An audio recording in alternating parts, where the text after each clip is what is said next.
विस्तारू त्यांच्या कृपादानी कथेचा विस्तारू पांडुरंगा करू प्रथम नमन दुसरे चरण संतांच्या त्यांच्या कृपादानी कथेचा विस्तार बाबाजी सद्गुरु दास तुका यांची केल्या स्मरण होय सकळ विद्यांचे अधिकरण तेची वंदू श्रीचरण श्री गुरूंचे ते नमस्कारून आता ज्ञानेशं ज्ञानमूर्तिं साक्षात प्रेम स्वरूपिणीं नामदेवं च दयामूर्तिं नाथं वन्दे पुनः पुनः वैराग्यस्य परामूर्तिं देवक्षेत्रनिवासिना तुकाराम महाराज भक्तराज चतुष्टकम् नमो ज्ञानेश्वरा नमो ज्ञानेश्वरा नमो ज्ञानेश्वरा नमो ज्ञानेश्वरा निवृत्ती उदारा सोपान देवा निवृत्ती उदारा सोपान देवा मुक्ताबाई नमो त्रिभुवन पावनी मुक्ताबाई नमो त्रिभुवन पावनी आणि शरीर जाता गवी हे नाशिवंत स्वभावे परी तू वाजून जावे पंडुकुमरा हे दुःख भंजन मारुती नंदन सुन लो मेरी पुकार पवन सुत विनती बारंबार पवन सुत विनती बारंबार प्रस्तुत प्राप्त प्रसंगी प्राप्त स्थळी आज या ठिकाणी कैलासवासी दामोदर शिवराम सहाने दामो अण्णा यांचं असणारं हे प्रथम पुण्यस्मरण आहे आणि या प्रथम पुण्यस्मरणानिमित्त आज माझ्या वाट्याला आलेली आजची प्रवचन सेवा या प्रवचन सेवेकरता माऊली महावैष्णव ज्ञानोबा यांच्या ज्ञानेश्वरी ग्रंथातील दुसऱ्या अध्यायातील 136 क्रमांकाची ओवी सेवेसाठी निवडली आहे. ओवीचा अर्थ आणि प्रवचन सेवेला सुरुवात करण्यापूर्वी छोटासा परिहार द्यायचा तो असा की ज्या बाबांचं प्रथम पुण्यस्मरण आहे त्यांच्या पश्चात त्यांचे 4 मुलं अनेक मुलगी असा एक परिवार आहे. अरविंद दामोदर सहाने, कालिदास दामोदर सहाने, अशोक दामोदर सहाने, रमेश दामोदर सहाने, सौभाग्यवती लता देवीदास एकंडे, नातू दत्ता योगेश स्वप्नील आणि ज्यांच्याकडून मला आजची प्रवचन सेवा भेटली ते म्हणजे बाबांचे नातू जावई रामनाथ मौलिक कोठवळ महालवाडी जवळ बाळेश्वर यांच्या वतीनं माझ्याकडे आजची आलेली ही प्रवचन सेवा या प्रवचन सेवेकरता मी माऊली महावैष्णव ज्ञानोबा यांच्या ज्ञानेश्वरी ग्रंथातील ओवी निवडली. हा एक नाव तुमच्याकडे आहे का? गंगा भागीरथी दगडाबाई बाबूराव साने भाऊसाहेब असे एकूण कुटुंब आहे. तर या कुटुंबामधून गेले 1 वर्ष झाले की बाबांचं आपल्यामधून जाणं झालं. आज त्यांचं प्रथम पुण्यस्मरण आहे आणि या पुण्यस्मरणानिमित्त आणि शरीर जात आगवे हे नाशिवंत स्वभावी परित्व झुंजावे पंडुकुमारा ही ओवी निवडली. ओवीचा अर्थ सांगते आणि प्रवचनाला सुरुवात करते. ओवीचा अर्थ असा आहे माऊली महावैष्णव ज्ञानोबा यांनी ज्ञानेश्वरी ग्रंथामध्ये एकदम प्राकृत भाषा शुद्ध मराठी भाषा वापरली ज्ञानेश्वरीमध्ये. परंतु ती प्राकृत आहे सामान्य माणसाला समजणे असे आहे. पण एकीकडे बघायला गेलं की ती ज्ञानेश्वरी म्हणजेच भगवद्गीता आहे. ती भगवद्गीता आहे संस्कृत मधून सामान्य जगाला संस्कृत समजेलच रुचेलच असं ना. म्हणून माझ्या माऊलीने काय केलं तीच भगवद्गीता तिचा भावार्थ दीपिका म्हणजे ज्ञानेश्वरी मध्ये वर्णन केलं शुद्ध मराठी भाषेमध्ये.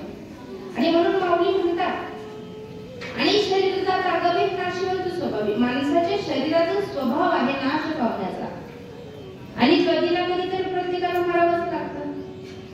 पण माऊली इथं म्हणतात परी तुवा धुंदावे पंडित तुम्हाला, म्हणजे माऊलींना असं सांगायचे की ज्या वेळेस कुरुक्षेत्रामध्ये युद्धाचा प्रसंग होता आणि भगवान श्रीकृष्ण परमात्मा यांनी अर्जुनाला सांगितलं, अर्जुना तू युद्धाला सुरुवात कर. त्यावेळेस अर्जुनाने सांगितलं देवा मला युद्ध करायचं नाही. मग कृष्ण परमात्मा म्हटले युद्ध तुला का करायचं नाही?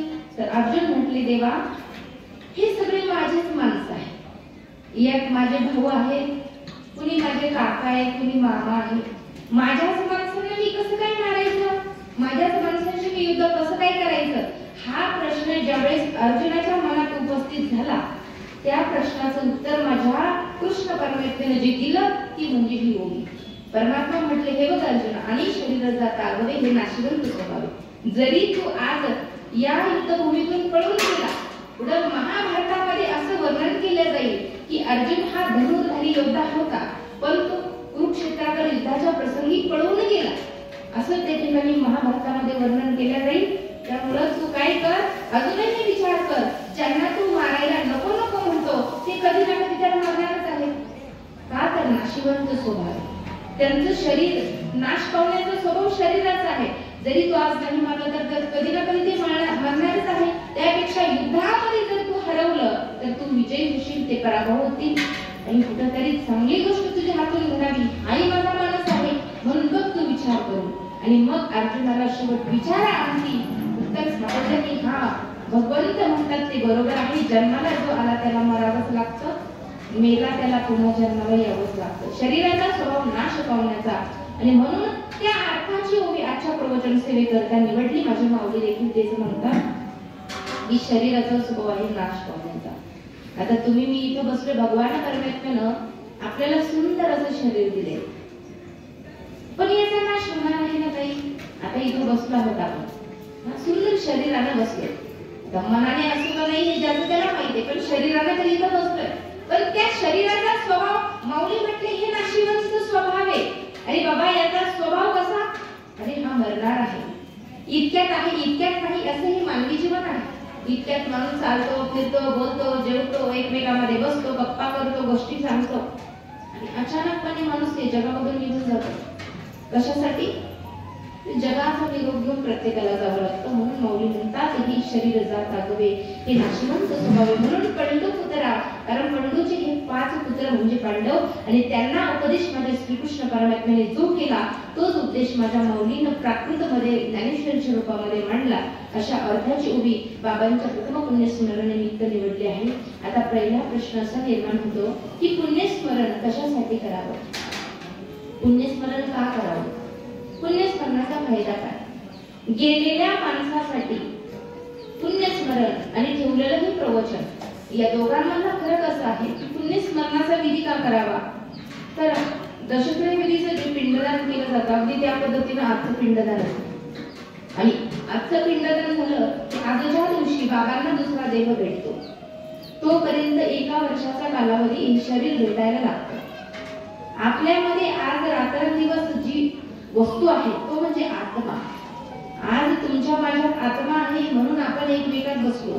हा आत्मा बाहेर निघून गेला, आपल्याला इथं माणसांमध्ये कुणी बसवणार नाही, थोड्या वेळ बसवतील, आपल्याला आपलं हक्काचं घर दाखवतील. आपण जर दवाखान्यात असलो तर 5 मिनिट घरामध्ये टेकवतील, आंघोळ घालतीलच असं सुद्धा नाही. दवाखान्यातून डेड बॉडी आली, 5 मिनिट अंगणामध्ये किंवा घरामध्ये टेकवली आणि तशीच बाहेर काढली. पण आपल्याला आपल्यात बसू देतील का लोक? नाही देणार. कशासाठी नाही देणार? नाही, कारण यात आता आत्मा राहिला नाही. आत्मा आहे तोपर्यंत आपण एकमेकात बसू शकतो, बोलू शकतो, हसू शकतो, खेळू शकतो. पण एकदा का आत्मा नावाचा प्राणी बाहेर निघून गेला, ज्याला आपण आत्माराम म्हणतो, म्हणजे संत मायबाप म्हटले आत्माराम, तोपर्यंत याला किंमत आहे. आत्माराम बाहेर निघून जाऊ याला काहीच किंमत नाही. याच्यात आत्मा आहे तोपर्यंत आपल्याला फोन चालू आहे, तोपर्यंत व्हॉट्सअपला मेसेज येणार आहे. पण एकदा का आत्मा निघून जाऊ द्या, आपल्या फोन नंबरवर कुणाचा सुद्धा कॉल येणार, ती व्यक्ती गेली, ते बोलणार कोण आपल्यासाठी, थांबणार कोण, आपल्याशी बोलणार कोण, कसे आहे ते विचारपूस करणार कोण? कारण शरीर नाशिवंत स्वभावाचं आहे ना. म्हणून माझ्या माऊली महाविष्णू ज्ञानोबा म्हणतात की शरीर प्रत्येकाचं जाणार आहे, प्रत्येकाला एक दिवस हे जग सोडून जायचे, प्रत्येकाला मरायचं आहे. आणि मग एका वर्षाने येतो म्हणजे आजचा सोहळा मला सांगायचा उद्देश हा आहे की पुण्यस्मरण कशासाठी आणि ते का करावं. कारण आजच्या दिवशी माझ्या भगवान परमात्म्याच्या दारामध्ये आपला जो जीवात्मा आहे तो हात जोडून उभा राहतो. जन्माला आल्यापासून शेवटच्या श्वासापर्यंत यानं चांगलं काय केलं, वाईट काय केलं, या सगळ्याचा हिसाब किताब आजच्या दिवशी होतो. आणि माझे भगवान परमात्मा आज त्या जीवात्म्याला दुसरं शरीर म्हणजे आज बाबांना दुसरं शरीर भेटलं. तोपर्यंत बाबांचा चालू होता तो प्रवास, तो 10व्या दिवसापासून चालू होतो. आणि हे जर कुणाला वाटत असेल ही माहिती कशात आहे, हे कुठून सांगत असतील, यांनी मरून पाहिलं की काय, आम्ही मरून नाही पाहिलं, पण माझ्या संत माय बाबांनी माझ्या भगवान परमात्म्याने ग्रंथ संपदा निर्माण करून ठेवली आहे. माझी कृष्ण परमात्म्याची भगवद्गीता आणि माझ्या विष्णू भगवंतांचं गरुड पुराण आणि माझ्या विष्णूजींनी सांगितलं मेलेल्या माणसाच्या सोबत काय होतं, जिवंत सोबत काय होतं हे कुणी सांगू शकतं. त्या बाबतीत त्या बाबांच्या बाबतीत काय घडलं, ह्या आजीच्या बाबतीत काय घडलं, पण मेलेल्या माणसांच्या बाबतीत या शरीराचं या आत्म्याचं होतं काय त्याचं वर्णन गरुड पुराण सांगतं. सगळं डिटेल माहिती कुणाला बघायची असेल विशाल गरुड पुराण वाचायचं आणि अभ्यास करायचा, त्याच्यात सगळी माहिती भेटेल की मेलेल्या माणसाच्या सोबत काय काय होतं. चांगलं कर्म असेल तर कुठलाही त्रास होत नाही, वाईट कर्म असेल तर यमाचे दूत त्या एका वर्षाच्या प्रवासात खूप त्रास देतात या जीवात्म्याला. लाखा भुक्यांनी मारहाण होते.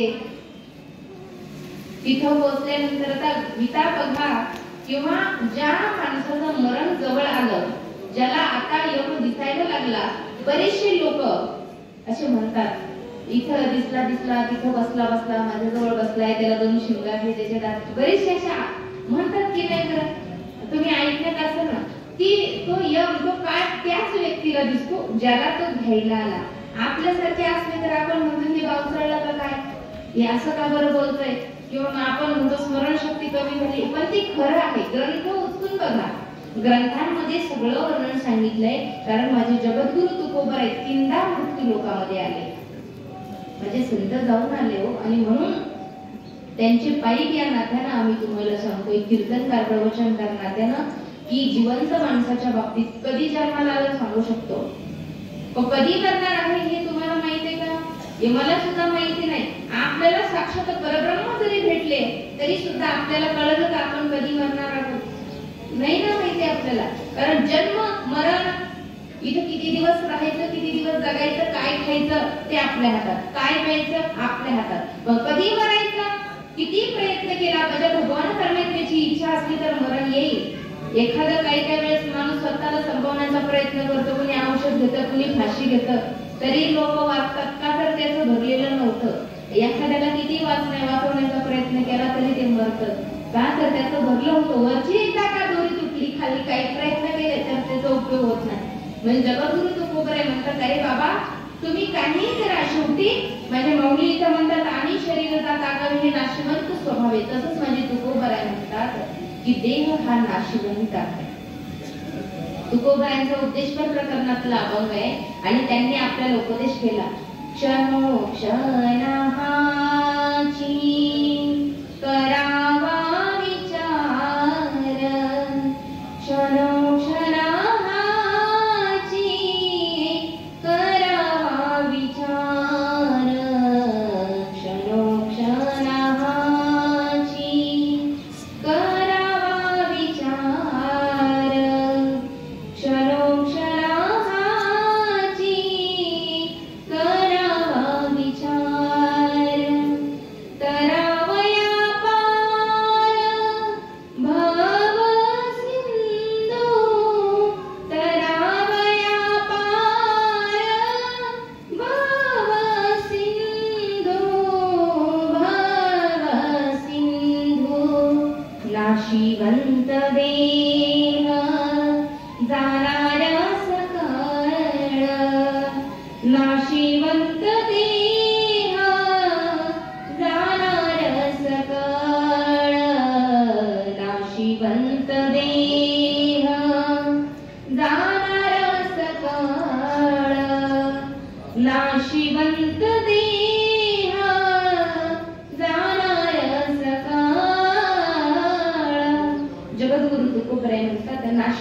देह जाणार सकळ आयुष्य खातो काळ सावधान. तुकोबरायांचं प्रमाण आहे हे बाबा, देह नाशिवंत आहे, तो जाणार आहे, पण जाण्याच्या अगोदर ते आपण सावध व्हावं, हे माझा उद्देश तुकोबरायांनी केला. आता सावध व्हायचंय आपल्याला.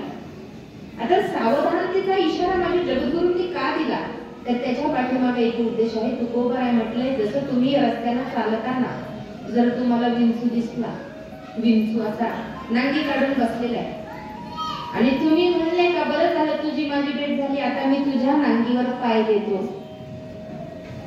अशी विंचूची नांगी बघून कुणी ताई तुम्ही पाय दिला का चप्पल काढून? नाही नाही, मी देऊनच बघते पाय, बघू काय होते.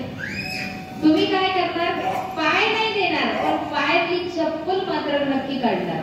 कशासाठी? त्याची नांगी ठेचण्यासाठी, का तर त्याच्या नांगीमध्ये विष आहे म्हणून. पण एक सांगून जाईल, हा विंचू पाहिला म्हणजे आपण सावध झालो. किंवा रस्त्यामध्ये खड्डा आहे, खड्ड्याला बघून कुणी खड्ड्यात उडी मारेल का दादा? नाही, खड्ड्याच्या बाजूला जाऊ किंवा टांग मारून पलीकडे निघू, पण खड्ड्यात त्या उडी मारणार नाही. याचा अर्थ तुकोबराय म्हटलं, जसं विंचू बघून तुम्ही त्याला मारता, आपण पाय देत नाही, खड्डा बघून उडी मारत नाही, तुम्ही कट मारून बाजूला साईडला निघून जातात. अगदी त्या पद्धतीनं माझे जगद्गुरु तुकोबराय म्हटले, जसं इथं सावध होता तसं मरायच्या अगोदर सावध व्हा. आणि मग तुम्ही मला सावध व्हायचं कशासाठी? सावध याच्यासाठी व्हायचं की याचा भरोसा नाही. हा इथं बसला एवढं खरं आहे, हा घरी जातो का नाही ते माहित नाही.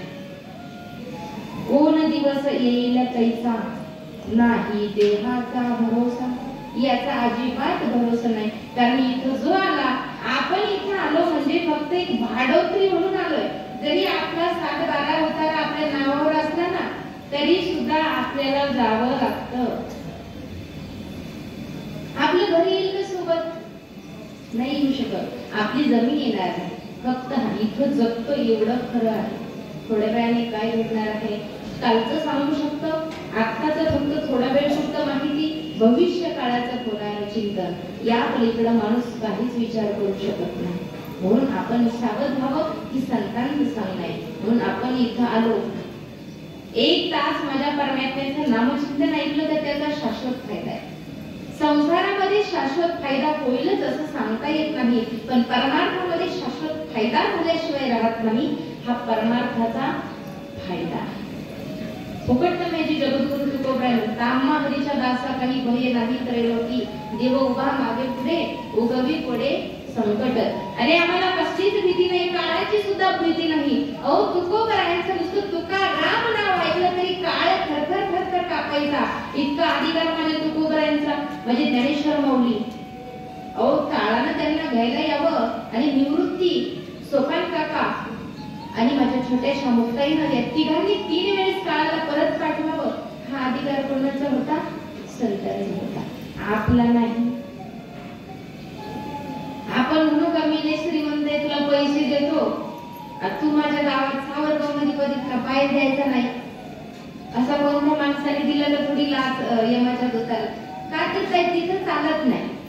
मग तेथे न चले काही, सत्ता संपदा रेष ठाईच्या ठाई, सगळं जागेवरती राहणार आहे. तिथं पुन्हा गावात वशिला चालेल, घरात चालेल, तालुक्यात चालेल, जिल्ह्यात चालेल, देशामध्ये चालेल, राष्ट्रात चालेल, पण वशिला जगाच्या मालकाकडे चालत नाही.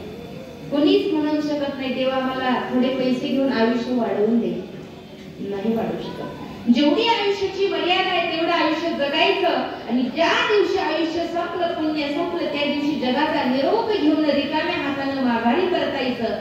हा आहे इथला नियम. म्हणून आपण इथं आलो, फक्त इथं जीवन जगायचं, आणि आपलं भाड्याचं घर खाली करायचं. हे भाड्याचं घर आहे, ते म्हणण्यासाठी फक्त माझं माझं माझं, हे माझं, ते माझं, ते माझं, ते माझं. आणि अंतकाळी एकदा कशात बंद झाला, आपलं असतं तर लोकांनी आपल्या सोबत नसतं काही दिलं दादा. मेलेल्या सोबत काय देतात? फार दरसाल त्याचे कपडे देऊ, त्याची गादी, त्याची उशी, त्याचं पांघरायचं, पांघरून काही ब्लँकेट असेल तर ते देऊ, फार तर त्याची चप्पल देऊ. त्याच्या सोबत जाऊ का? नाही जाऊ शकत. एकदा गेला तो गेला. कटू सत्य मेलेल्या सोबत कोणी जात नाही. अनादी कालापासून चालत आलेला प्रपंच, चालत आलेला परमार्थ इथं प्रत्येक जण राहतो, अहो देवाला अवतार कार्य संपवावं लागलं, आपण जर सामान्य माणसं आहोत, आपली काय, आपल्याला जावंच लागलं. कृष्ण परमात्म्याने अवतार कार्य संपवावं लागलं, श्रीराम प्रभूंना अवतार कार्य संपवावं लागलं, म्हणून आपण सामान्य माणसं आहे, आपल्याला सुद्धा अवतार कार्य संपवावंच लागतं. इथं आलो, आपल्याला जायचं. जसं एखाद्या मालकाला एखाद्या माणसाला भाड्यानं घर दिलं तरी सुद्धा ऍडव्हान्स म्हणून काही पेमेंट करावं लागतं आणि त्या घरात राहावं लागतं.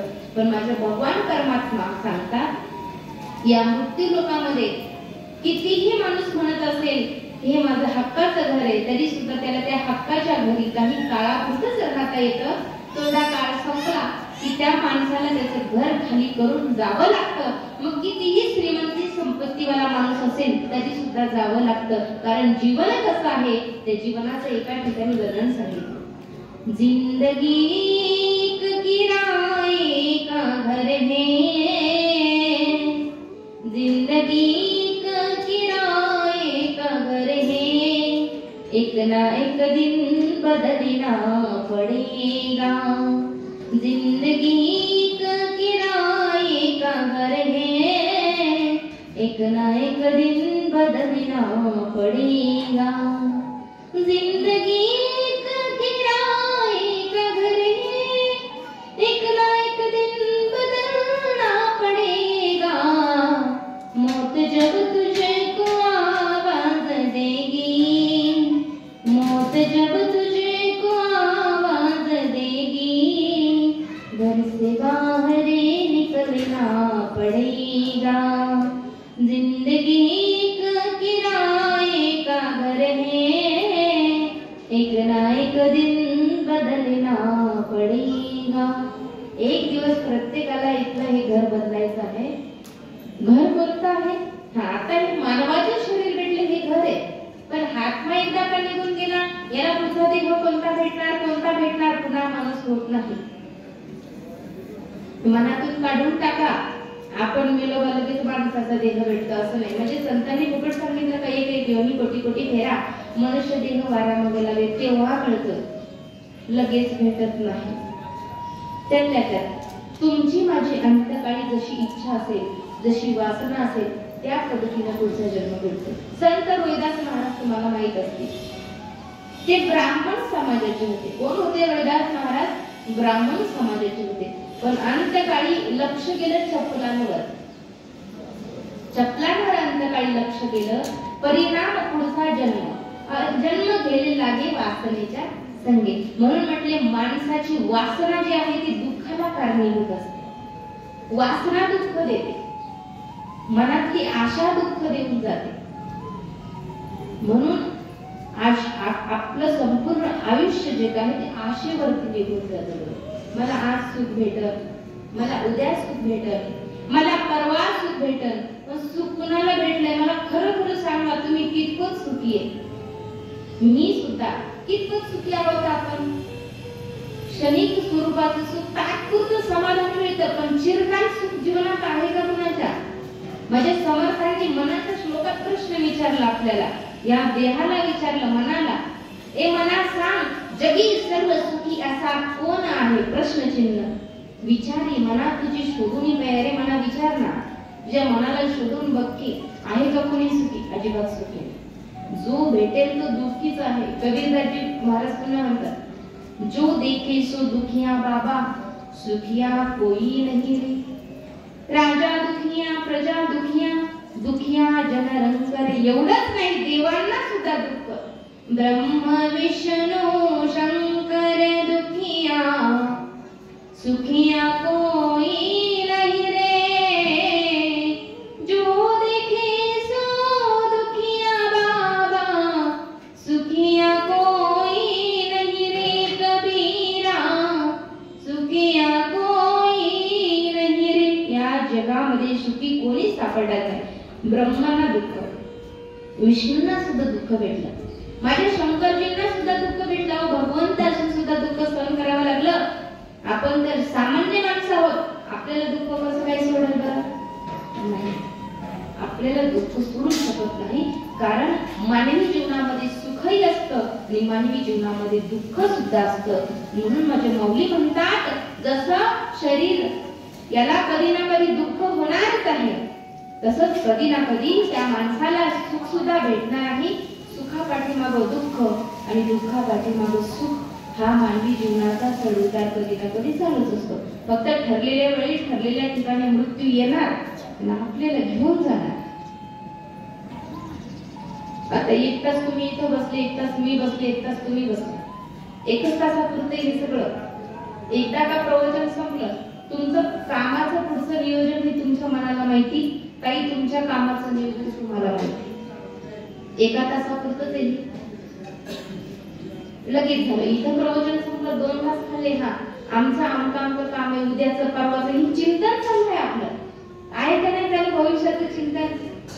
हे झालं आपला विचार. पण माझ्या देवाच्या मनात जर असेल, त्याला ते काम करून द्यायचं तरच ते होणार आहे. जर देवाच्या मनात असेल याचं काम पूर्ण होऊ द्यायचं नाही, आपलं काम पूर्ण होणार होईल का? नाहीच होऊ शकत. कारण ती माझ्या भगवान परमेश्वराची सत्ता आहे.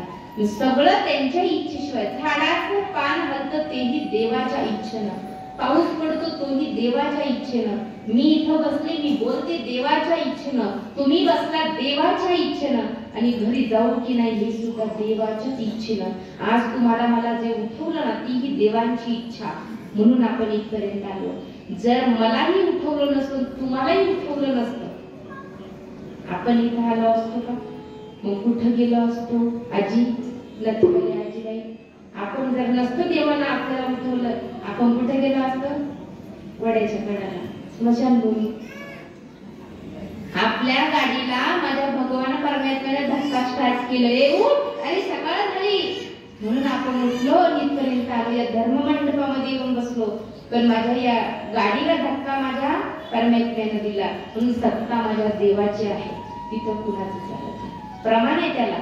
तुझी आसक्तीने वेदासी बोलणे, तुझी आसक्तीने वेदासी बोलणे, सूर्यासी चालणे तुझी आबळे, ऐसा तू समर्थ ब्रह्मांडाचा धनी, ऐसा तू समर्थ ब्रह्मांडाचा धनी.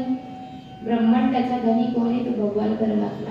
म्हणून त्या परमात्म्याने पाठवलेले माझ्या माऊली महावैष्णव ज्ञानोबर आहे. आणि त्या माझ्या माऊलींनी सांगितलं, आणि शरीर जात आगवे हे नाशिवंत स्वभाव बाबा, या शरीराचा गुणधर्म नाश पावण्याचा. जसं साखर आहे, साखरेचा गुणधर्म काय आहे? गोडी. त्या गोडीशिवाय साखर आहे का? साखर गोडीशिवाय अपूर्ण आहे. गुणधर्म आहे साखरचा. मिठाचा गुणधर्म आहे काय? खारटपणा. पाण्यात खडा टाकला विरघळून जातं, पण पाण्याला मात्र खारट करतं. हा गुणधर्म मिठाचा. मोगऱ्याचं फूल किती लपवून ठेवा, गुलछडीचं फूल कितीही लपवून ठेवा, काय होतं? वास आल्याशिवाय राहतं का? नाही. म्हणजे फुलाचा गुणधर्म आहे सुगंध देणं. चंदन पाहिलं ना, चंदन उघळून उघळून कपाळाला लावतो, त्याचा गुणधर्म आहे सुगंध आणि शीतलता देणं. तसा या शरीराचा गुणधर्म आहे नाश पावणं. शरीराचा गुणधर्म काय? नाश पावण्याचा. म्हणून इथं जो जो आला त्याला जावंच लागतं. माऊलीची ओवी आहे, उपजे ते नाशे, नाशले पुनरुपी दिसे, ही घटिका यंत्र जैसे परिभ्रमिगा. म्हणून काही काही गोष्टी या प्रारब्धावर सुद्धा अवलंबून आहे. जन्माला आलं होतं ते नाशे, जन्माला नाश पाहून नाशले पुनरुपी दिसे, नाश पाहून पुन्हा तो जन्माला येणार. ही घटिका यंत्र जैसे परिभ्रमिगा. घड्याळाचा काटा फिरतो, रागाट गाडीला फिरतो, तसं तुमचं माझं हे जीवन चक्र चालू आहे. आणि जसं घड्याळाचं सेल संपलं का घड्याळ बंद होतं, तसं असं श्वास रूपी सेल संपला, याला काढे मात्र किंमत होणार आणि का किंमत? अजिबात किंमत होणार. म्हणून काही काही गोष्टी अशा आहे मानवी जीवनामध्ये की त्या कर्माला भेटतात आणि त्या भोगाव्याच लागतात. आता कर्माला काय काय भेटतं? त्याच्यामध्ये सांगितलं जातं बघा, लग्न, नीट ऐका, लग्न, पैसा, अन्न, मान सन्मान, जन्म हा कशाने मिळतो? कर्माने मिळतो बरं का. म्हणून चांगलं कर्म माणसाचं असावं. आता पहिलं शास्त्रात सूत्र सांगितले बरं का हे. लग्न, लग्न कर्मानं कसं? तर त्याच्या बाबतीत सुद्धा सांगितलं जातं. म्हटले नारद मुनींनी, नारद जे काही मुनी, आता त्यांना बरेचसे लोक कळीचा नारद म्हणतात. असं बरेच लोक म्हणतात. सामान्य आपल्या गावामध्ये एखादा माणूस जरी असला तरी आपण म्हणतो हा ते काही झाडाचे का, ते कळीचा नारद. सगळं आपण बोलून जातो. मी एकदा रावणाला प्रश्न विचारला नारद मुनींनी. कुणी? रावणाने नारद मुनींना प्रश्न विचारला. म्हटले का हो मी कधी मरणार आहे, माझा मृत्यू कधी आहे? आता नारद मुनी म्हणे आम्ही काय असं कोणाला सांगत नाही बाबा. आता रावणाला काय कमी समजू नका. रावणासारखे जगाच्या पाठीवर महादेवाचे मोठे भक्त कुणीच नाही. रावणासारखा भक्त महादेवाचा कुणीच होऊ शकत नाही. एवढा अधिकार कुणाचा होता? रावणाचा. ज्यांनी शिवतांडव स्तोत्र लिहिलं ते रावण. सामान्य अधिकार नव्हता त्यांचा. आणि त्यांनी विचारलं नारद मुनींना, म्हणे का हो माझं मरण कधी आहे? ते म्हटले सांगणार नाही. म्हणे सांगा, माझी तुम्हाला कळकळीची विनंती, माझा मृत्यू कधी तेवढं सांगा. ते म्हटले दशरथाचे पुत्र प्रभू रामचंद्र त्यांच्या हातून तुमचा मृत्यू होणार, तुम्हाला मरण येणार आहे. म्हटले रामाच्या हातून मला मरण? अरे परंतु अजून तर त्यांचं लग्न व्हायचंय. कुणाचं? दशरथ राजाचं. जर मी दशरथाचं लग्नच उद्ध्वस्त करून टाकलं तर मग त्यांना पुत्र कसं काय होणार? म्हणून त्यांनी लग्न उधळून लावलं. परंतु माझ्या त्याच नारद मुनींनी माझ्या दशरथ राजांचं कौशल्य माईचं लग्न एका तीरावरती लावून दिलं बरं का, नदीच्या तीरावरती लावून दिलं. मग कालांतरानं काय झालं, बरेच दिवस दिवसामागून दिवस गेले, दिवसामागून दिवस गेले. एक दिवस असा प्रसंग आला, रावण म्हटला हा मला मारणारा जन्माला येणार होता, माझा मृत्यू होणार होता, परंतु आता त्यांचं मी लग्नच होऊ दिलं नाही, त्यांना मुलगा होणारच कसा? आता रावण भ्रमात आलेले बरं का. मला सांगायचं तात्पर्य काय आहे पुढे ऐका, की कर्मानंच कसं काय सगळं होत असतं. पुढं काय झालं, रावणांची मुलगी, कुणाची? रावणांची मुलगी. पूर्वीच्या काळी असे ब्रह्मवृंद घरी यायचे आणि भविष्यकार यायचे, आपलं भविष्य सांगायचे. कुणी म्हणायचं बाळाचा हात बघा, भविष्य सांगा, बाळाचा हात सांगा. मुलगीचं भविष्य विचारलं. म्हटली सगळं चांगलं आहे. रावण म्हटले मग पुढं लग्नाच्या बाबतीत काय योग आहेत? त्यावेळेस त्यांनी सांगितलं चांगले योग आहेत, परंतु तुमच्या मनाला पटतं का नाही माहित नाही. म्हणजे कसं आहे नेमकं सांगा. कुणाबरोबर लग्न होणार आहे माझ्या मुलीचं? तिथं समोरच्या गल्लीमध्ये एक पोरगं झाडू मारित होतं. त्याची आई झाडू मारायचं काम करायची. ते पोरगं झाडू मारित होतं. आणि मग मात्र त्यांनी सांगितलं म्हणे तुमच्या मुलीचं लग्न की नाही या झाडूवाल्यासोबत होणार आहे. रावणाच्या बुद्धीला पटलं नाही. ते म्हटले मी राजा आणि माझ्या पोरीचं लग्न झाडूवाल्यासोबत? अजिबात शक्य नाही, मी होऊ देणार नाही. लगेच आदेश दिला सैनिकांना, म्हणे उचला त्या पोराला, त्याच्या पायाचा एक अंगठा कापा, नदीमध्ये फेकून द्या. कापला ना अंगठा मावशी, दिलं फेकून पोराला नदीमध्ये, बाळाला द्या, दिलं फेकून. ते वाहत वाहत, त्याचं नशीब एवढं चांगलं, ते वाहत वाहत वाहत असं बरंच लांब गेलं. एका प्रदेशामध्ये काही बायका सकाळ सकाळ अशा पाण्याला नदीवर, त्याचा पूर्वीचा काळ होता तो, ते काय आता का किचन मध्ये लगेच पाणी, हा बटन दाबलं का लगेच ग्लासात पाणी, असं नव्हतं. पूर्वीच्या बायका नदीवर जायच्या पाण्याला. अशाच काही बायका आल्या होत्या, त्यांना ते पोरगं दिसलं. मग त्यांनी सगळे गावामध्ये सांगितलं कुणाचं तरी पोरगं वाहून आलं. कर्म धर्म संयोगाने ते जिवंत होतं. त्या गावकऱ्यांनी त्या पोराला नेलं, त्याच्यावरती उपचार केले, ते शुद्धीवरती आलं, चालायला बोलायला लागलं, कोण कुठलं काय सगळं विचारलं. परंतु खूप लांबून वाहत आलं होतं, परंतु मग ते अशक्त झालं होतं. पण त्याच नगरामध्ये, त्या प्रदेशामध्ये असा प्रकार घडला होता की त्या गावामध्ये त्या नगराचा जो राजा तो वारला होता आणि तिथं दुसऱ्या गादीवरती राजा बसवायचा होता. पण कुणाला, कोणत्या राजाला बसवायचं, म्हणजे कुणाला राजा करायचा, असा प्रश्न माणसाच्या लोकांच्या मनात उपस्थित झाला.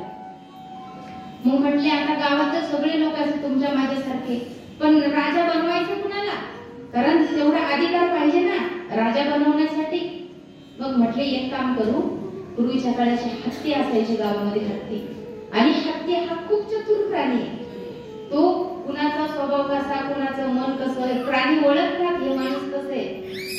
मग हत्तीच्या गळ्यात त्या सोंडीमध्ये माळ दिली, सांगितलं हा हत्ती ज्याच्या गळ्यात माळ घालीन तो आपल्या नगराचा राजा. आता ही पोरगी तिथंच होतं बसलेलं. त्या हत्तीने काय केलं, अख्ख्या गावाच्या लोकांपासून गेला, त्या पोराच्या गळ्यात माळ टाकून दिली. नगराचा राजा कोण झाला? पोरग झालं. ते लहानाचं मोठं झालं, उपर झालं आणि म्हणे आता याचं लग्न करू, राजाचं लग्न करू. पण राजकुमारी कोण? मग ते लग्न कुणाशी जमलं? रावणाच्या मुली बरोबर. बघा, कर्म, लग्न हे कर्माशिवाय होत नसतं, मला कर्माचा भाग सांगायचा आहे. ते लग्न जमलं आणि सगळा विधी पार पडला. मग रावण म्हणले बघा खोटं करून दाखवलं का नाही, मला सांगितलं होतं का तुम्हाला जावई कोण, हे झाडू लवकर जावई होणार. पण बघा माझ्या पुरीचं नशीब किती भारी, माझ्या पुरीला राजकुमार नवरदेव भेटला.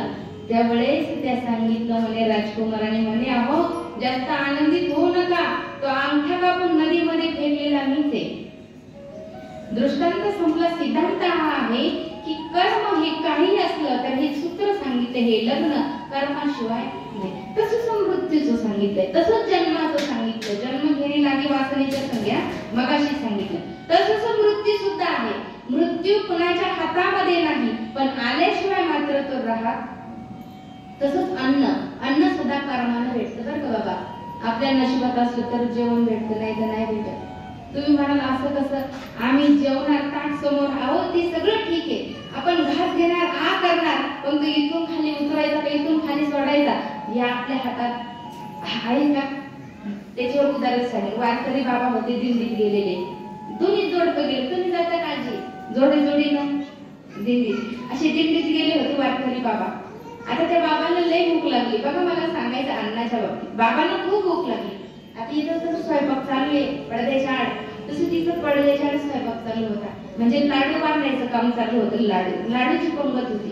बाबांना वारकरी बाबा भूक तर खूप लागली, पण काय करावं, आता ते स्वयंपाक झाल्याशिवाय किंवा कीर्तन प्रवचनाशिवाय तर जेवण भेटणार नव्हतं. मग बाबांनी काय केलं, उठले असे शेवट बसले, हळूच उठले, आतमध्ये गेले, एक लाडू उचलला, तोंडापर्यंत नेला. तेवढ्याच त्यांची जी अर्धांगिनी होती, त्यांची बायको दिंडीमध्ये आलेली, तिला पण तहान लागली होती म्हणून ती पाणी प्यायला गेली. आणि तिला तिथं मालक त्या हातात लाडू घेऊन उभं दिसलं आणि ती म्हणली ओ. ते ओ म्हणलं ते असं घाबरले. ते जसे घाबरले का तो लाडू असा पडला. पुढं कुत्र बसलं होतं बाबा. कुत्र जसा पडला तसा तो कॅच कुणी घातला, कुत्र्याने. लाडू कुणाला भेटला? बाबाला भेटला का? सांगायचं काय, ज्या वेळेस कर्म, जेवण सुद्धा कर्मानंच भेटलं. इथं जे जे चालतं ते कर्मावरच चालतं. माझ्या गीतेमध्ये संपूर्ण गीता श्रीकृष्ण परमात्मा यांनी कर्मावरच सांगितली. सकाळपासून संध्याकाळपर्यंत आपण जे जे चांगलं वाईट काम करतो त्याला म्हणायचं कर्म. म्हणून कर्म हे चांगलं असावं. कर्म चांगलं असेल तरच फळ चांगलं भेटणार. कर्म वाईट असेल फळ सुद्धा. जगी जीवनाचे सार घ्यावे जाणून सत्वर, जैसे जासे कर्म तैसे फळ देतो ईश्वर. जैसे जासे कर्म तैसे फळ देतो ईश्वर. क्षणिक सुखासाठी आपुल्या होतो कुणी नीती भ्रष्ट, कुणी त्यागी जीवने आपुले दुःख जगी करण्या नष्ट. सोड सोड माया सारी, सोड सोड माया सारी, आहे जग हे नश्वर. जैसे जासे कर्म तैसे फळ देतो ईश्वर. आपलं जसं कर्म असेल त्या पद्धतीने आपल्याला भगवान परमात्मा फळ देतो. आणि मृत्यू ठरलेल्या वेळी ठरलेल्या ठिकाणी येतो. पैसा सुद्धा कर्मावरच असतो. कर्म अनुकूल असेल तर पैसा भेटतो, कर्म अनुकूल नसेल तर लक्ष्मी आपल्या दारामध्ये येते. मग आता मृत्यूच्या बाबतीमध्ये बघा, कितीही काही जरी केलं, वेळ संपली का संपली. कितीही पाया पडा, कितीही हात जोडा आणि कितीही आपण विनंती करा, तरी सुद्धा ठरलेल्या वेळी तो येणार, आपल्याला आपल्यामधून घेऊन जाणार. काळाची एवढी पडेल बा जेव्हा, सोडविना तेव्हा माय बाप. जेव्हा काळ येईल ना, स्वतःची जन्म देणारी आई आणि जन्म देणारा बाप सुद्धा आपल्याला यातून वाचवू शकत नाही. कुणीच नाही वाचवत एकदा का मृत्यू आल्यानंतर, कुणीच नाही. म्हणून म्हटले आहे तोपर्यंत चांगलं कार्य करा, चांगलं जीवन जगा. जे माणसानं माणसाशी प्रेमानंच वागा, तरच मानवी देहाचा पुरुषार्थ आहे. माणसानं माणसासारखं नाही जगलं, नाही वागलं, आपल्याला माणसं माणूस म्हणणार नाही. काय म्हणतील? मूर्ख म्हणतील, गाढव म्हणतील, माणूस काय म्हणणार.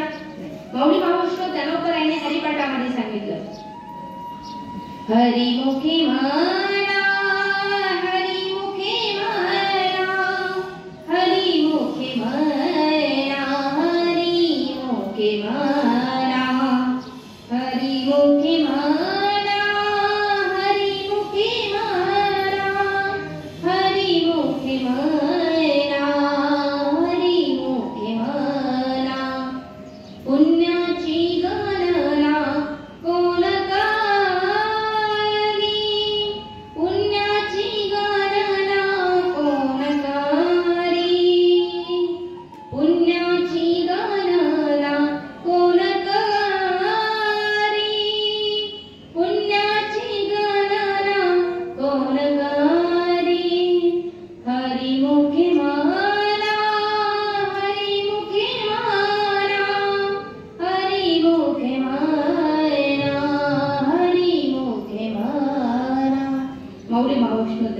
हरिपाठा नावाच्या ग्रंथामध्ये सांगितलं. प्रत्येक चरणाच्या, प्रत्येक अभंगाच्या ध्रुवपदामध्ये सांगितलं, मानवी जीवनाचा उद्धार कशाने आहे तर हरिमुखे म्हणा, हरिमुखे म्हणा. पुण्याची गणना कोण करी. एवढं पुण्य भगवान परमात्मा तुमच्या धुळीमध्ये टाकल की त्याची गणना म्हणजे मोजमाप सुद्धा आपल्याला करता येणार नाही. एवढं पुण्य म्हणजे परमात्मा तुम्हाला दिल्याशिवाय राहणार नाही. मग पुण्य प्राप्तीची साधनं कोणती? पहिलं साधन, माणूस म्हणून जन्माला आलोय, चांगलं कर्म करा, पुण्य भेटल. ज्यांनी आपल्याला जन्म देऊन अनंत उपकार केला, त्या आई बापाचा आदर करा, कदर करा, शेवटपर्यंत त्यांना जीव लावा. हे दुसरं चांगलं कर्म, त्यातून मिळतं ते पुण्य. आई बापाच्या शेवटच्या क्षणापर्यंत त्यांना धीर द्या. बाबा आई मी आहे ना, घाबरू नका, असं प्रेमाचे 2 वाक्य त्या आईशी बाबाशी बोला. त्यांचा जीव सुखानं या जगामधून गेल्याशिवाय राहणार नाही. त्यातून सुद्धा मिळतं काय? पुण्य. एकमेकाला मदत करा, मिळणार काय? पुण्य. खरं बोला, मिळणार काय? पुण्य. खोटा बोला, मिळणार काय? पुण्य. आई बापाला हुसकून द्या घराच्या बाहेर, काय भेटणार? त्यांनी आपल्यासाठी सगळं कमवलं, उपाशी राहिले, फाटलेले कपडे घातले, पायात कधी चप्पल घातली नाही, पण जमीन आपल्यासाठी राखून ठेवली आणि आपण त्यांना वृद्धाश्रमात नेऊन घाला. काय होणार? बाप. कितीतरी असे प्रसंग आहेत, ज्या माय बापानं जन्म देऊन अनंत उपकार केला, त्या माय बापाला वृद्धाश्रमामध्ये कितीतरी नालायक लोक टाकतात. पण त्या नालायकाला एवढंही कळत नाही की एक दिवस आपण बी म्हातारे होणार आहे आणि आपले बी कार्टे आपल्याला तिथंच नेऊन ठेवणार आहे. याचा कधी विचार केला का? बहुतेक सगळे मी अजिबात म्हणणार नाही, मी सगळ्यांना कधीच दोष देत नाही, पण काही काही असे जगात आहेत महाशय की काहींना आई जड होते, काहींना बाप जड होतो. त्याला वाटतं म्हातारी कधी मरण, म्हातारा कधी मरण, त्यांचं सगळं घबाड आम्हाला कधी भेटल. असे कितीतरी आहे. अहो 1 वर्ष झाले कुटुंबातून बाप नावाची व्यक्ती गेली. बाप म्हणजे सामान्य नव्हे, ज्याचा बाप गेला त्याला कधीतरी कळतो बाप म्हणजे काय. एखाद्या सुनातून सासऱ्याचं कधीच किती पटलं नाही, काय भांडण जरी झालं तरी सुद्धा सासरा गेल्यावर सुनाला कधीतरी सासरा आठवल्याशिवाय राहणार नाही. तुम्ही म्हणाल कसं काय? सांगून जाईल ताई, तुम्ही सगळ्या सुनबाई, तुम्ही नक्कीच सेवा करता, याबद्दल माझं दुमत नाही. पण काही ठिकाणी असा प्रसंग आहे की सासू सासऱ्याला जीव लावत नाही, मुलं आई बापाला जीव लावत नाही, शोकांती काय. पण असं करू नये, कारण सुई माग दोरा असतो. आज आपण नाही त्यांना सांभाळलं तर उद्या आपली ती गत परमात्मा करणार, बरोबर का. म्हणून असं कधीच करू नये. बघा, एका कुटुंबामध्ये सासरे वारले, सासरे सून अशी फेकून भाकर द्यायची, कधी मरतो काय म्हातारा, कधी मरतो काय म्हातारा, उगाच आमच्या जीवाला घोर आहे म्हणे. रात्रभर झोपून देत नाही म्हातारा, सारखा खोकत राहतो म्हातारा, इथं थुकतो तिथं थुकतो, सारखा खोकतो म्हातारा. कोण म्हणायचं, रागराग करायची, रागराग करायची. परंतु काय करणार, बिचारीची बायको अगोदरच गेली होती, अर्ध्या वरात सोडून गेली होती. पुन्हा सगळं ऐकून घ्यायची वेळ आली ना. म्हाताऱ्या माणसाला काही बोलता येत नाही का, येतं ना, पण हात पाय थकले ना, माणूस काहीच करू शकत नाही. जोपर्यंत याच्यात दम आहे, याच्यात दम आहे ना, तोपर्यंत चालतं दादा. एकदा हात पाय थकले ना, कुणी दम देतं, कुणी दमदाटी करतं, कुणी हाणतं, कुणी मारतं, कुणी शिव्या देतं, तरी सगळं सहन करावं लागतं.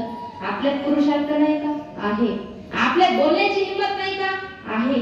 पण कसं काय बोलावं, आपण म्हातारे झालो. एक दिवस आपल्याला निघून जायचं म्हणून काय म्हाताऱ्या माणसं बोलत नाही, म्हणून ते बाबा काय बोलत नव्हते. एक दिवस असा झाला, हे गेले वावरात कामाला निघून, इकडे बाबा वारले. बघा बरं प्रसंग, बाबा वारले. संध्याकाळी घरी येऊन पाहिलं, हा बाबा तर मरून पडले. अंत्यविधी झाला, 10वा झाला, 13वा झाला, 14वा झाला. लईत लईत 14व्या पर्यंत सगळे पाहुणे रावळे आपल्या घरी. 14वा झाला, सगळे निघून गेले. 15व्या दिवशी मात्र शेतात जो माल होता ना, माल 15 दिवस नाही काही काम केलं, पण आता तर करावं लागेल ना, माल काल आहे ना. मग मात्र ते माल काढायला जायचं. मग आता डबा भरला आणि मग त्या लेकाने सांगितलं बाबाच्या म्हणे, आवर पटकन. आवरलं नाही का तुझं, आंघोळ झाली नाही का, झाली. स्वयंपाक झाला नाही का, झाला. डबा भरला नाही का, भरला. मग तुझं अडलंय काय, तू घराच्या बाहेर निघाला का. तेव्हा त्या सुनबाईला मी उत्तर दिलं, म्हणजे त्या बाईनं उत्तर दिलं. त्याच्या बायकोनं म्हणे, अहो माझं सगळं आवरलंय, पण मला घराचं कुलूपच सापडत नाही. सापडत नाही का, सापडत नाही. अहो कुलूप लावण्याची वेळच कधी घरावर आली नाही, कारण रोज मामा असायचे घरात, मामा. आज 15 दिवस झाले म्हातारा घर सोडून गेलंय, आज घराला कुलूप लावायची वेळ आली. आज सुनबाईला किंमत कळाली का मामा घरात होते तोपर्यंत घराला कुलूप नव्हतं, आणि आज मामा नाही तर घराला कुलूप लावण्याची वेळ आली. आणि म्हाताऱ्या माणसांची रिकामी जागा कधीच कुणी भरून काढू शकत नाही दादा. पैशानं सगळं मिळतं, गेलेला आई गेलेला बाप नाही भेटत. विचारा या माझ्या माता माऊल्यांना, तुमच्या आई बापे ना काही तोपर्यंत तुम्ही माहेराला जाणार. तुमचे एकदा का आई बाप संपले ना, तुम्ही किती हट्ट धरला, तुमच्या नवऱ्याने किती सांगितलं जा तुझ्या माहेर, तरी तुम्ही जाणार नाही. का जाणार नाही, कारण तुम्ही सांगाल ज्यांच्यासाठी जात होतो तेच राहिले नाही, तर काय करू माहेराला जाऊन. किती मी काय सांगते, किती आई गरीब असू द्या, अहो आपल्या इकडं मोठा फ्लॅट असू द्या, पण आई बापाचं पास्टाचं कोपट जरी असलं ना, तरी त्या पुरीला दिवाळीला तिथं त्या कोपट्यात जाऊ वाटते. तिथं काही नाही, तिथं तुमच्या फ्लॅट मध्ये एवढं मोठं बाथरूम आहे, आंघोळीला शॉवर खाली मस्त गरम पाण्याने आंघोळ करतात, पण इकडं चुलीवर पाणी तापून न्हाणीमध्ये, लाकडाच्या न्हाणीत तिकडं गोनपाट लावलेलं ती न्हाणी, ती मोरी आपण म्हणतो, त्याच्यात आंघोळ करतात. पण तरी सुद्धा तुम्हाला दिवाळीला कुठं जाऊ वाटतं.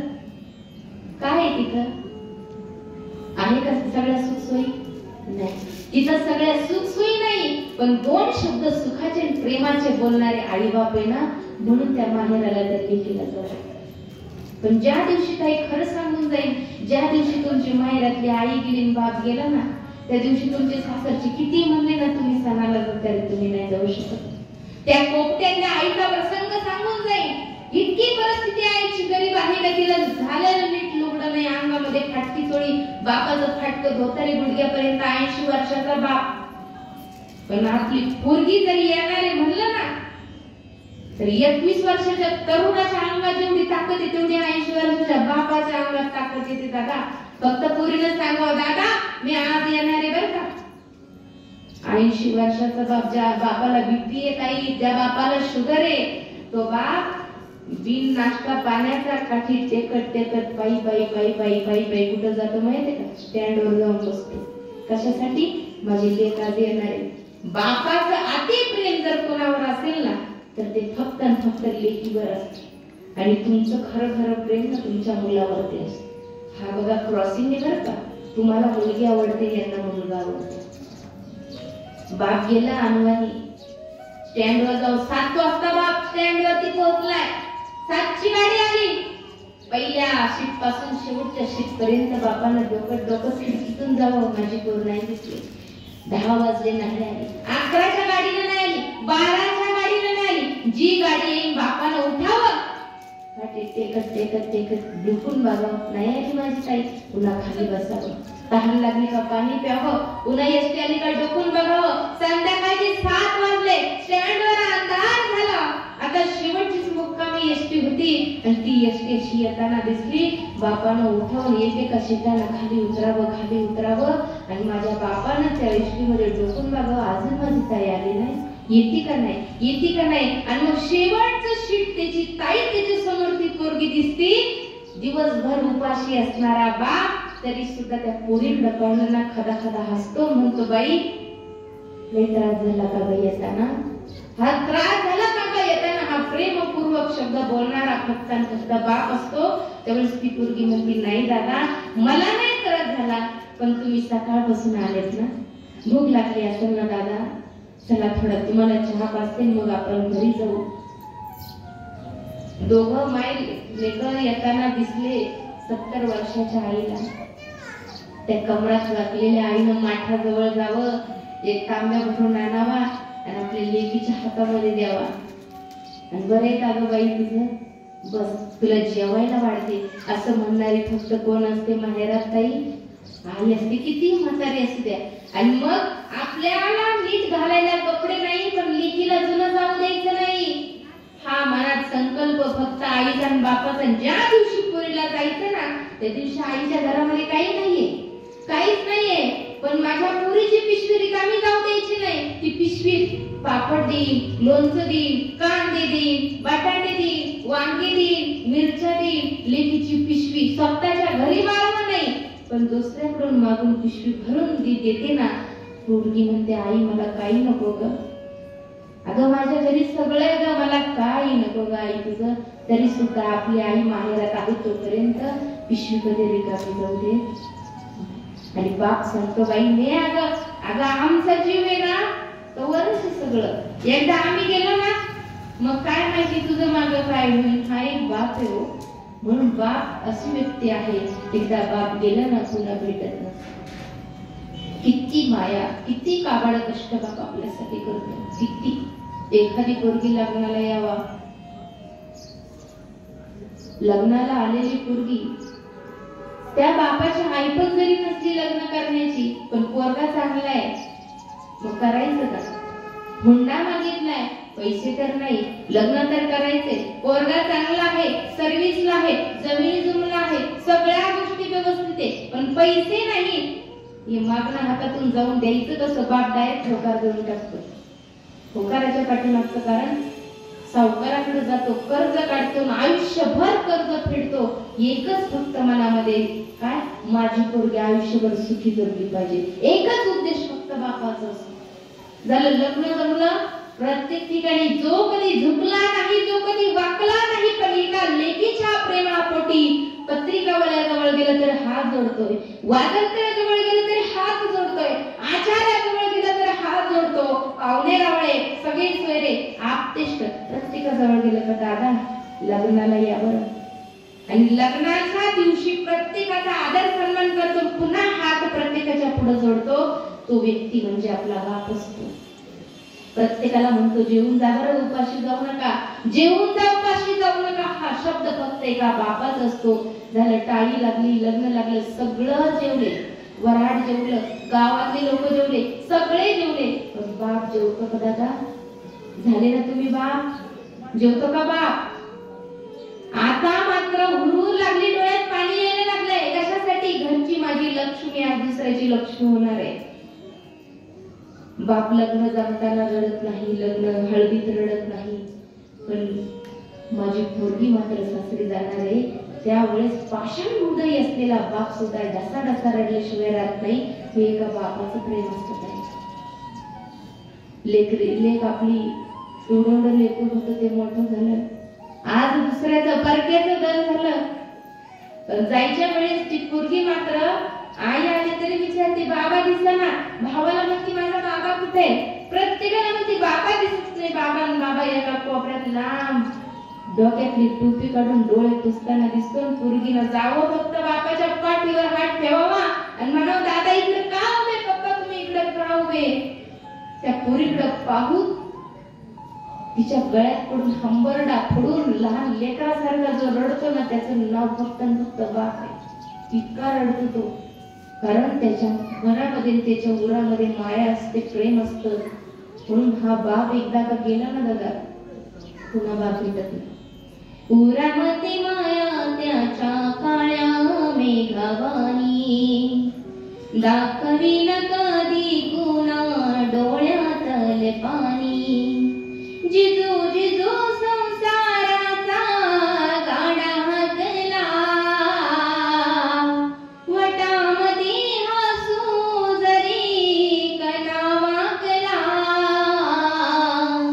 घडीभर तू थांब गड्या ऐक त्याची हाकर लई अवघड्या गड्या उमगाया बापर उमगाया बापर लई अवघड हाय गड्या उमगाया बापर उमगाया बापर.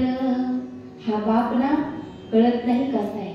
बाप म्हणजे नारळ, दिसायला वरून कडक आहे, पण जेव्हा तुम्ही फोडता ना आतमध्ये गोडगोड खोबरं गोडगोड पाणी येतं. तो कोण आहे? आपला बाप नाही आहे. नारळ हा बापाला समर्पित आहे, परंतु फोडलं एक पाणी निघतं आणि दुसरं खोबरं दिसतं. एक आई आहे, दुसरा बाप आहे. बाप नारळी खोबरं, माय नारळाचं पाणी, असं वर्णन आहे आई बापाचं. बाप आहे चंदन, स्वतः उघडतो दुसऱ्याला स्वतःचा देह जिजवून शीतलता देतो, त्याला म्हणावं चंदन. तो म्हणजे आपला बाप. लेकरासाठी काबाड कष्ट करतो, झिजतो, त्याला माहिती मी मरण कष्ट करून मी मरणार, तरी सुद्धा तो झिजून एक दिवस संपून जातो. पण लेकर कायम सुखी राहावे हा उद्देश फक्त एका बापाचा असतो. म्हणून बाप तो बापच आणि आई ती आई. पैशाने या दोन व्यक्ती कधीच भेटणार नाही. कसेही असू द्या आई बाप आहे. म्हातारे झाल्यावरती चिडचिड करतात, कारण लहान जसं बाळ आहे, आपण लहान असताना त्याला किती त्रास दिला आई बापाला हे आठवायचं, आणि आई बापाने किती बडबड केली तरी सुद्धा असं समजायचं आपण लेकर होतो, आज आपण मोठे झालो, ते मोठे होते, ते आज लेकर झाले. लेकर समजून आई बापावर प्रेम करा, सांभाळा. कारण उतार वयात स्मरणशक्ती कमी झाली की माणूस बडबड करू लागतो, उलट पालट बोलायला लागतो. आई बापाचा अपमान करू नका कधी. आई बापाचा अपमान केला ना साक्षात परब्रह्माचा अपमान असतो. आणि जो आई बापाला दुखवतो ना, देव म्हणतो तू आई बापाला दुखवला रे, त्या आई बापामध्ये मी आहे, तुझ्यात सुद्धा मी आहे. जर तू आई बापाचा आदर केला नाही, तुला या कधी जगातून उठवून सांगता येत नाही. म्हणून ज्याचे आई बाप जिवंत असतील, सासू सासरे असतील ना, कसेही असू दे, ते गेल्यावर आठवण येईल. जेव्हा आठवण येईल तेव्हा वेळ निघून गेलेली असते त्याला. मग आहे तोपर्यंत प्रेमानं वागा आणि प्रेमानं जगा. आणि आई बापाची शेवट करते यासाठी केला होता अट्टाहास. शेवटचा दिस गोड व्हावा, आता निश्चिंतीने पावलं विसावा, कुंटलिया धावा तृष्णेची या. म्हणून शेवट गोड व्हावा असं प्रत्येक आई बापाची इच्छा आहे. आई बापानं आपल्यासाठी लय काय केलं. उन्हात जाऊ दिलं नाही, पावसात भिजून दिलं नाही, थंडी ताप खोकला आला असेल तर आपल्याला रात्र आपल्यासाठी जागला तो बाप, आपल्यासाठी जागली ती आई. म्हणून त्यांचे अनंत उपकार. या कुटुंबाकडून हा छोटासा प्रयत्न, बापाच्या ऋणातून मुक्त होण्याचा प्रयत्न हा छोटा. आई बापाचा मोठा असतो, पण मुलांचा आई बापांसाठी छोटा असतो. कितीही काही केलं तर आपण त्यांच्या ऋणातून उत्तरही कधीच होऊ शकत नाही, फक्त प्रयत्न करू शकतो. म्हणून आजच्या दिवशी असणार हे पुण्यस्मरण. आणि याचा पुण्य काय आहे तर गेलेल्या व्यक्तीची आजच्या दिवशी स्मरण म्हणजे भावी ती आठवण, त्याला म्हणावं पुण्य स्मरण आणि आजच्या दिवशी त्यांच्या कुटुंबियांकडून जे अन्नदान घडतं त्यातून त्या कुटुंबियांच्या वाट्याला मिळतं ते काय? पुण्य. म्हणून ते आहे पुण्य स्मरण. म्हणून ही कीर्तन प्रवचन गेलेल्या माणसासाठी नसून जे जिवंत आहे, जे इथं बसले त्यांच्यासाठी आहे. म्हणून आपला उद्धार करण्याचं एकमेव साधन माझ्या परमात्म्याचं नामचिंतन. जर देव आवडत नसेल तर आई बापाची सेवा करा. माझ्या आई बापात देव आहे. माऊलींची ओवी सांगून सेवेला पूर्णविराम. माऊलींचा पुरावा आहे. आई बाप कोण? सकल तीर्थाचे धुरे जिये का माता पितरे तया सेवेचे किर शरीरे लोन कीजे. आई बाप हे तीर्थस्थान आहे, तीर्थक्षेत्र आहे. कुठं देवस्थानाला नका जाऊ, घरात आई बापाची सेवा करा. तुम्हाला देव भेटेल तुझला आपुल्या घरी. आई वडिलांच्या पावन चरणावरी. आई बापाच्या पायावरतीच देव. म्हणून आज या ठिकाणी कैलासवासी दामोदर शिवराम सहाने या बाबांचं असणारे हे प्रथम पुण्यस्मरण आणि त्यानिमित्त रामनाथ माऊली कोठवळ या बाबांचे नाथ जावई यांच्याकडून माझ्या वाटेला आलेली प्रवचन सेवा. त्या प्रवचन सेवेकरता माऊली महावैष्णव ज्ञानोबा यांच्या ज्ञानेश्वरी ग्रंथातील दुसऱ्या अध्यायातील 136 क्रमांकाची ओवी. आज आणि शरीर जात आगवे हे नाशिवंत स्वभावे करी तुवा झुंजावे पंडू कुमारा ही ओवी निवडली. अल्पमती अल्पबुद्धीने बोलण्याचा प्रयत्न केला. झालेली प्रवचन सेवा तुम्हा माता माऊलींच्या सत्पुरुषांच्या चरणी अखिल मोठ ब्रह्मांडाने पंडित पांडुरंग परमात्मा माऊली महावैष्णव ज्ञानोबा यांची चरणी समर्पित करून या ठिकाणी